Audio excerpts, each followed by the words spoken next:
Cyber से लेकर के केमिकल, न्यूक्लियर, बायोलॉजिकल सभी तरह की लड़ाई की हमारी तैयारी है। आप ये मान के चलिए कि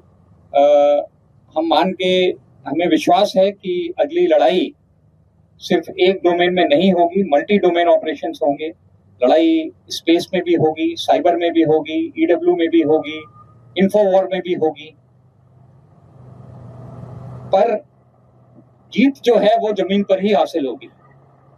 तो ये सारे डोमेन में जो भी हम काम कर रहे हैं वो किसी तरीके से जो हमारी अल्टीमेट जीत है, वो चाहे 71 की जीत हो, चाहे 65 की जीत हो, वो जब तक हम जमीन पर कब्जा नहीं करेंगे वो पाकिस्तान मानेगा नहीं कि हम जीत गए हैं।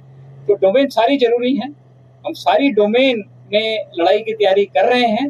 पर जो आप ग्राउंड पर देख रहे हैं ये फिर लास्ट, ये मान के चलिए कि सारी डोमेन को मिला करके लास्ट में जो ऑपरेशन होना है वो यही है जो आप देख रहे हैं। जब आर्मी के जनरल खुलकर पाकिस्तान का नाम ले रहे हैं, खुलकर चैलेंज और टारगेट की बात कर रहे हैं, तो आप समझ सकते हैं कि युद्ध कितना नजदीक है। इस बार युद्ध कैसा होगा ये अब सामने दिख रहा है।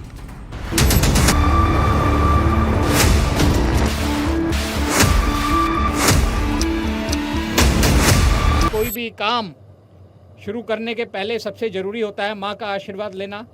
तो हम मानते हैं कि गंगा माँ का आशीर्वाद हमारे साथ है जिस काम के लिए हम तैयारी कर रहे हैं। अगर दुश्मन कोई गलत काम करता है, कोई दुस्साहस करता है, तो उसका जवाब पहले से बहुत ज़्यादा होगा। और ये तैयारी उसी के लिए है, उसी जवाब के लिए है। हरिद्वार के पास ये इंडियन आर्मी के वेस्टर्न कमांड का युद्धाभ्यास है और इस वॉर एक्सरसाइज का नाम है राम प्रहार।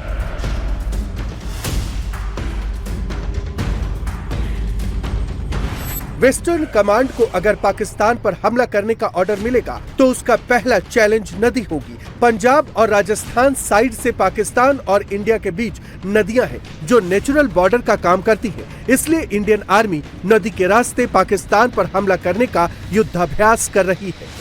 इस समय बीएमपी से फ्लोटेशन करते हुए, यानी ये वो कार्रवाई है जिसमें भारतीय सेना के 10 की फॉर्मेशन में जो जवान हैं वो एक एक करके क्रॉस कर रहे हैं। दरअसल इंटरनेशनल बॉर्डर पर जहां पर वेस्टर्न कमांड का डिप्लॉयमेंट है उन सभी जगहों पर इसी तरीके के नाले हैं, पानी से भरा हुआ जलभराव वाली स्थिति है। तो इसीलिए अब इस एक्सरसाइज का ये राम प्रहार का वो हिस्सा है जब भारतीय सेना की बीएमपीज क्रॉस कर रही हैं। इस क्रॉसिंग का मकसद बिल्कुल साफ है कि कोई भी चुनौती हो उसका सामना किया जा सके।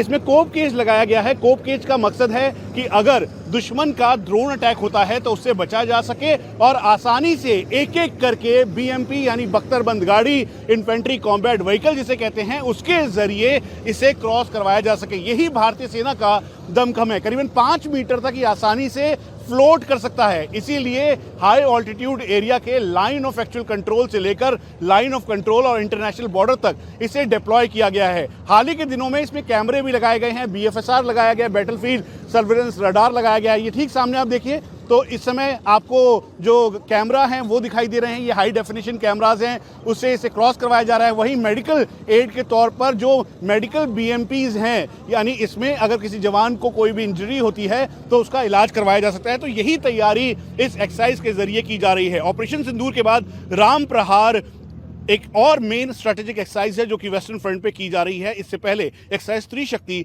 भारतीय सेना, वायुसेना और नौसेना के द्वारा की गई।